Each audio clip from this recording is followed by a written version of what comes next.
Welcome to Qatar, the controversial venue for football's World Cup. Until now, the national passion here has been camel racing. Even on training days, hundreds go through their paces outside the capital, Doha. But this is being overtaken by a sport some say has no place in the desert. Camels don't mind searing heat. Footballers do. Just ask French star Abdeswadou. Trop petit les gars.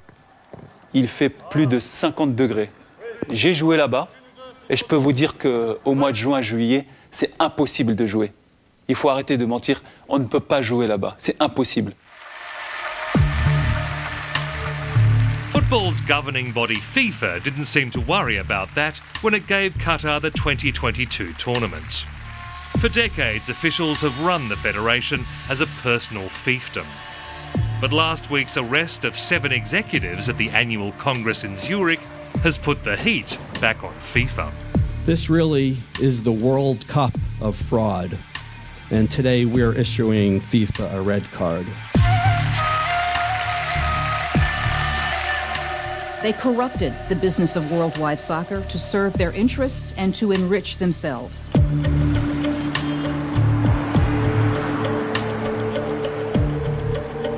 Tonight we go inside its most notorious decision. Was Qatar a bold choice to bring the World Cup to the Middle East, or a sordid deal with a state that treats workers like slaves? We cannot accept to play in stadiums where people lost their lives. They built stadiums with blood.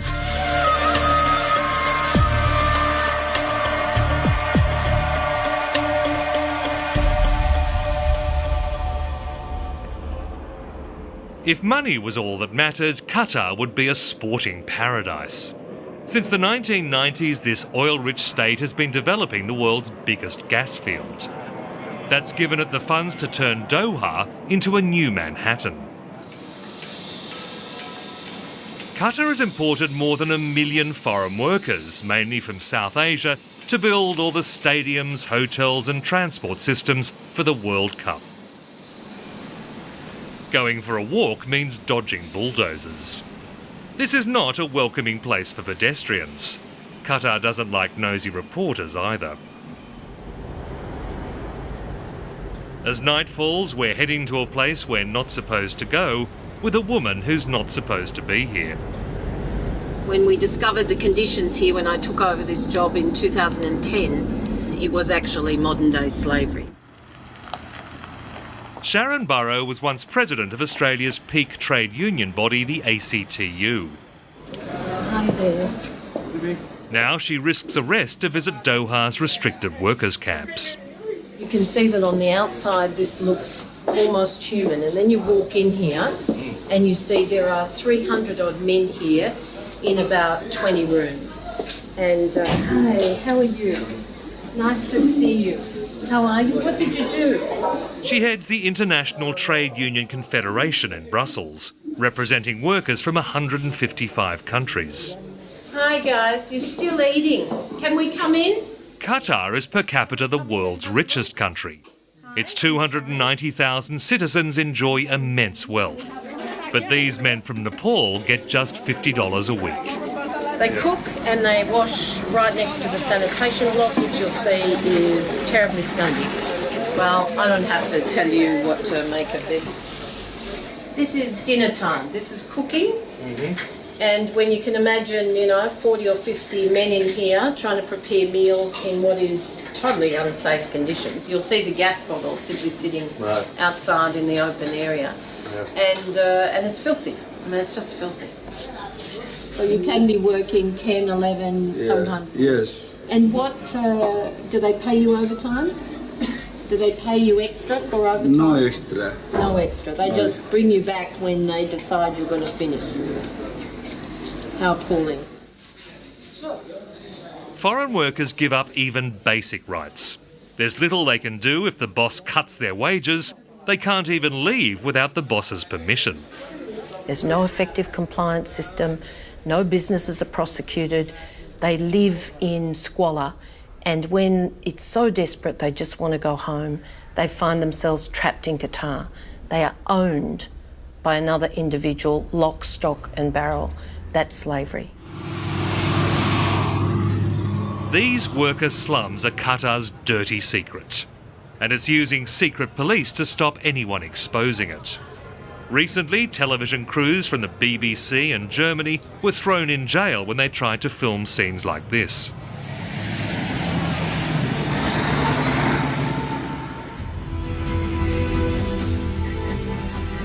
It's not the image you get from Qatar's glossy World Cup videos. Gas and oil money have funded a global feel-good campaign, presenting Doha as friendly, modern and open. Qatar even funds Al Jazeera, the global television news network with a reputation for fearless reporting. When 3 of its journalists were jailed in Egypt, the network campaigned for their release under the slogan, "Journalism is not a crime." But here's the thing, here in the home of Al Jazeera, journalism can be a crime. You see, we spent months applying for permission to come here, and when we received our filming permit, it pointedly excluded all these industrial estates and workers' camps. So if police see us here, they will arrest us and stop us filming, which is why we're moving very quickly with small cameras. This may be the chosen venue for the World Cup, but this is something the Qatari government doesn't want the world to see. Mustafa Qadri has experienced that firsthand. He grew up in Sydney but is now based in London for Amnesty International. We come in with the permission of the Qatari government, but the reality is that any moment now, the manpower companies, the ones most responsible for abuse, could come in and, call the police and tell us to be, to be detained, arrested for talking to their workers without their permission. It actually happened a few days ago where police came and we cooperated with them and we went to the police station. It took us about 6-7 hours to explain things, but they let us go. At the end of the day, we can complain. We're Amnesty International, and the Qatari government does listen to us. We can also leave the country. For workers here, they can be physically and verbally abused. They can lose their visa, which is their livelihood. They can be stuck in detention centres, or they can be kicked back home. Foreign workers now outnumber Qataris by more than 4 to 1. They're kept on a tight leash by a system called kafala. That gives the employer the right to decide where they work and when or even if they can leave. Labourers and domestic servants have to give their passports to the boss. If you try to leave and your employer decides that they're not going to issue you either with an exit visa or what they call an NOC, which allows you to transfer your employment to someone else, then that employer has absolute power over you, another human being. So the cries we get every night on the emails, I'm trapped in Qatar. This is your house? Home? Yes. And sometimes they're trapped without money. We came across a group of Nepalese teenagers who'd been brought here by a manpower company in Kathmandu. After paying for flights and the company's fee, they arrived to find there were no jobs and no wages. But the sponsor was still keeping their passports, so they couldn't complain. 15. 15 people? Yeah. One room? Yeah. 15 people? Yeah. Wow. Do you have the name of the company that you paid the money to? Do you have a card? Or Card, yeah. You have a card? Yeah. What's it called? Honesty Overseas PLTD LTD. It's called Honesty Overseas. Yeah. Okay, so the company you paid the money to that stole your money and brought you here is called Honesty. Honesty. That's great. Yeah, honesty. What are you going to, when you get back to Nepal, when you go home, if a friend says, I would like to go to Qatar, what will you say? Don't like Qatar. Don't go. After like Qatar, after company, no like. Yeah, okay. Well, good luck, guys. Good luck. Thank you. Even star footballers can be trapped. Abdes Wadou lives in Nancy in northern France, where he was a professional midfielder. 4 years ago, he was lured to play in Qatar for a team owned by the Crown Prince. Ouais, Sony, plus court le contrôle, plus court. Et puis, comme je suis de confession musulmane, je me suis dit, ouais, j'aimerais bien découvrir finalement ce pays-là, un pays musulman, jouer dans un pays musulman, terminer ma carrière dans un pays musulman. But it turned out to be the worst mistake of your life. Exactement. Je pense que c'est la plus mauvaise, le plus mauvais choix de carrière que j'ai pu faire durant ces 17 années de football.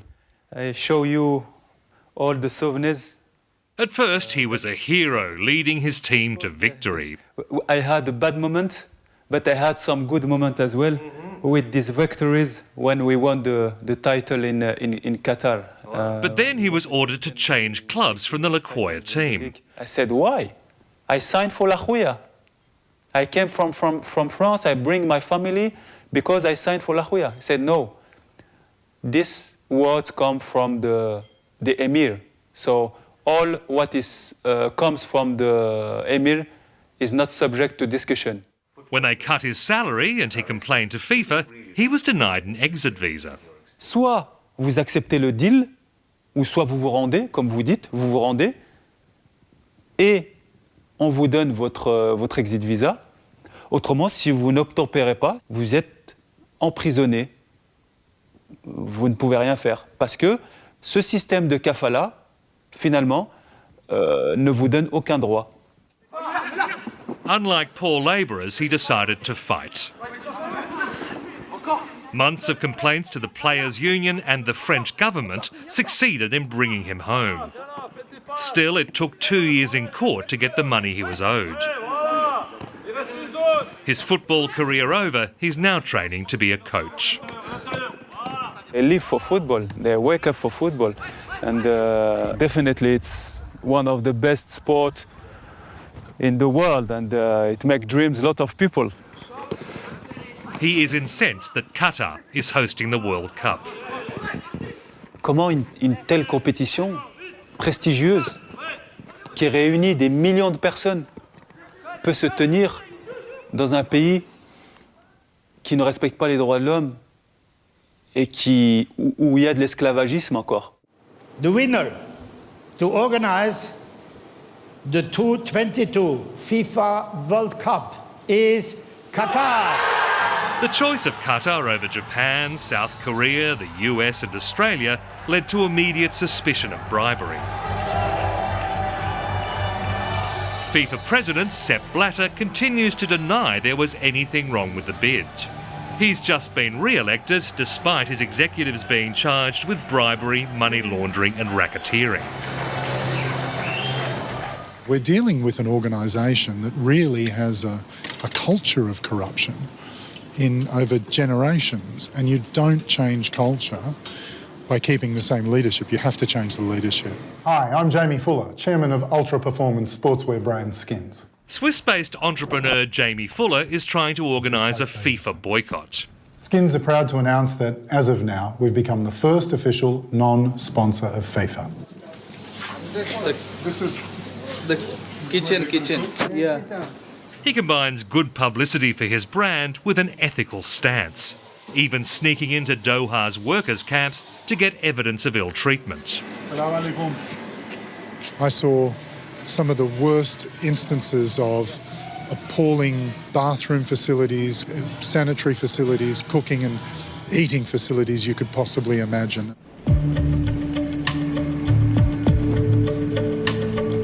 But his approach is a rarity in the commercial world. Sponsors like Coca-Cola, Visa and McDonald's have clung to FIFA despite the stench of corruption. Foreign companies have been clamouring for a slice of Qatar's building boom.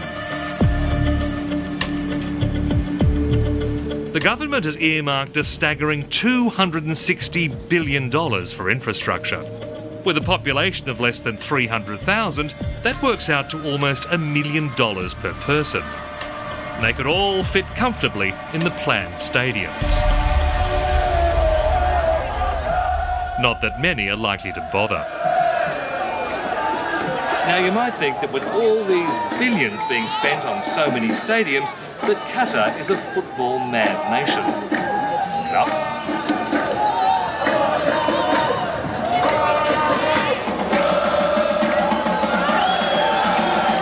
This is a typical football crowd in Doha, almost non-existent. Barely 50 Qataris have turned up for an international game, even though admission is free. The only other spectators are some Pakistani construction workers who managed to get here from their distant work camps, and some very excited Yemenis. No prizes for guessing who's winning.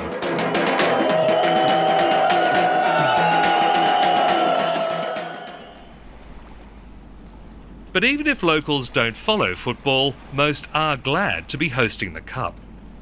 It's not only a big deal for Qatar, it's a big deal for all Arabs and Muslims, really. You know, because this is the first time that we get to show something positive. And this one here, it's sort of see no evil, hear no evil, speak no evil. Yeah. Khaled Al-Bay is no apologist for authoritarian regimes.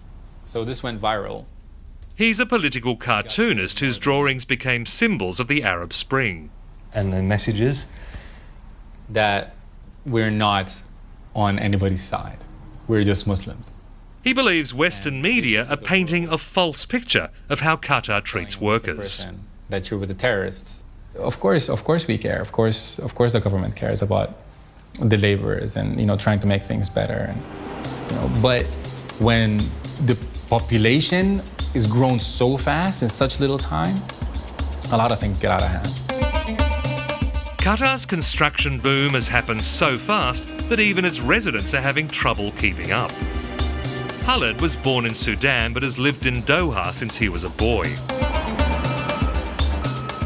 It's a totally different city. I mean, you know, before I used to know the places, but now it's just I don't even know where to take my car. It never stops. There's projects going, and every day there's new cities are being built. It's not that they're building a stadium or two, they're building cities. He believes the government is genuinely trying to improve conditions. Hopefully, if everything goes according to plan, the labor laws are going to change. The kafala system is going to change, not only because of the laborers, but because of people like myself who've been living here all our lives. So gradually things are going to change because, and that's the difference with Qatar, is that, you know, the leadership is young. You've got two people there, and two of about 4 each in this tiny little apartment. Sharon Burrow is not so sure. Every time we've gone to them, Amnesty, Human Rights Watch, it's been the same story. We'll fix it. We're going to do a review. We'll change the laws. We'll build accommodation. That's a joke. It's a really bad joke.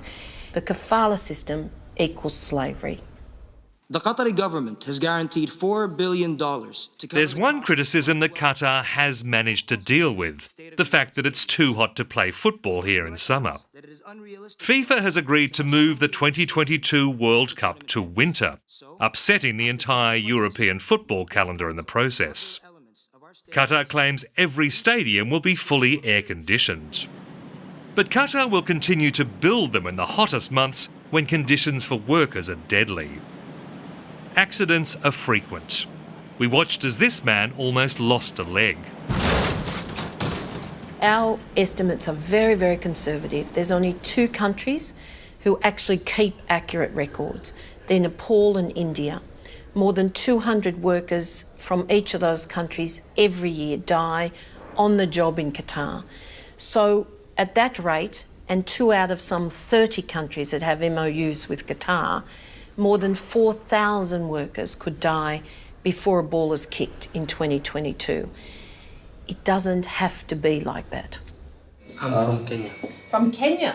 Sharon Burrow says it's almost impossible to raise these issues with the government. And how much do you get paid? Outside the ruling Al-Thani family, nobody seems to be in charge.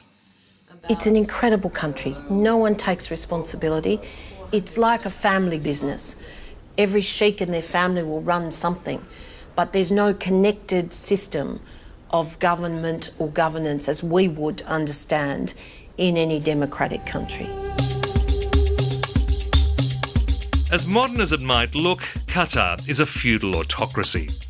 The supreme leader is the Emir, Sheikh Tamim bin Hamad bin Khalifa Al Thani, who recently took over from his father. Working out the chain of command beneath him is not easy. Every day we would ring ministries and government departments. Often nobody even answered the phone.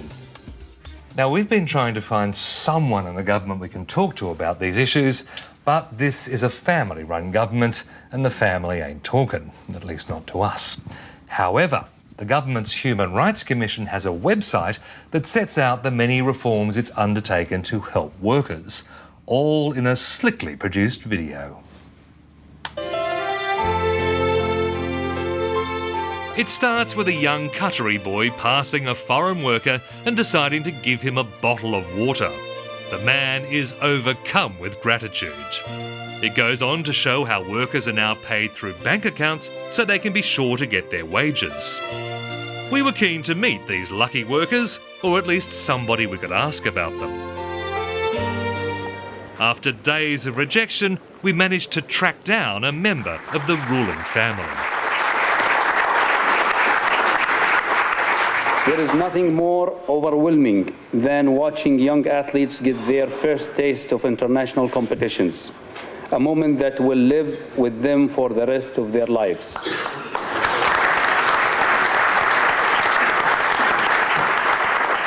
Sheikh Saud bin Abdurrahman Al Thani, who heads Qatar's Olympic Committee, was signing a new agreement with the International School Sport Federation. I was keen to ask him about Qatar's promise to abolish the kafala system, under which the boss takes the worker's passport. I think there is a lot of systems that has been already done, and there is things that's already at the under process, and we are sure that things will be done according to the the level when you are hosting such a big event. Do you know when that will happen? Well, I'm not updated to this, but as I said to you, things already happened, and things already in the process, and things will come also in the future. No other official would talk to us, but just as we were about to leave Qatar, a breakthrough. Well, after months of negotiations and days of waiting, we've finally been given the go-ahead to go and film one of these stadiums for the World Cup. So we're heading out to the Al Wakra Stadium, if we can find it in this dust storm. Finally, we made it to the site. You must wear PPE, hard hat, safety glasses, visibility vest, safety shoes. Before we could go anywhere, there was a compulsory safety briefing and compulsory safety gear. Then, unexpectedly, a half-hour delay.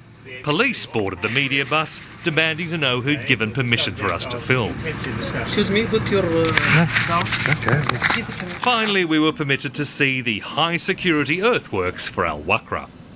It was no surprise to see every worker clad from tip to toe in safety gear. Al Wakra will be one of about a dozen showpiece stadiums for the World Cup. Part of Qatar's winning pitch was that many stadiums would be dismantled once the tournament's over and donated to Africa. Our tour was organised by the grandly named Supreme Committee for Delivery and Legacy of the World Cup. They believe they have a good story to tell, even if they're strangely shy about telling it. Now, unfortunately, nobody working for the Supreme Committee was allowed to come on camera to talk to us. But off camera, they reject the allegation that workers are dying to build these stadiums. In fact, they say since work began last year, out of some 3,000 workers, there hasn't been a single fatality and only 8 minor injuries, the worst being someone off-site who tripped over and broke their ankle, which does seem a remarkable safety record.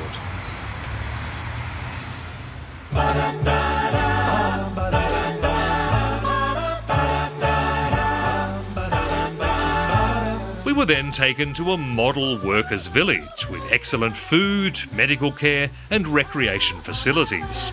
Nice. Even internet to contact their families or just watch cricket.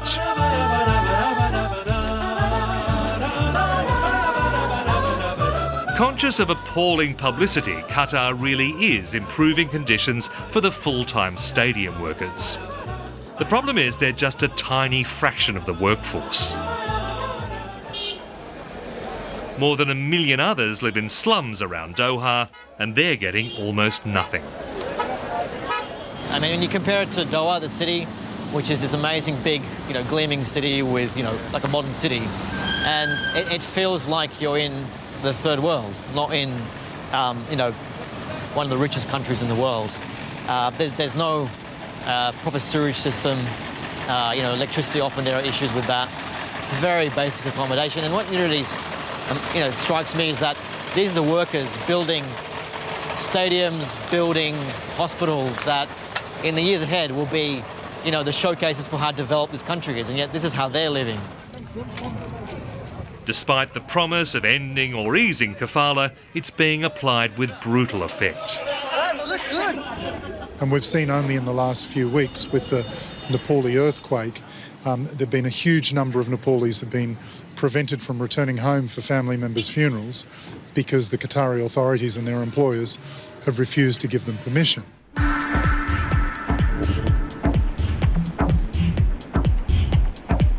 Justice officials on 2 continents are now investigating how Qatar won the bid. US prosecutors are planning more arrests of FIFA officials. Swiss police are now probing allegations of bribery. No matter what's found, it's highly unlikely Qatar will lose the cup. Too much money has been spent, too much has already been built for the tournament to be stripped away. And for all the controversy, all the accidents and deaths, some hope the World Cup might still be a force for good. Really, no one should be praising migrant labour conditions in Qatar, but the World Cup is an incredible opportunity for Qatar to really demonstrate that it's genuinely trying to improve the conditions for labour. If things urgently are not done to change the situation, we are really worried that that World Cup will not be remembered for the Games, but for a World Cup built on the back of migrant labour abuse.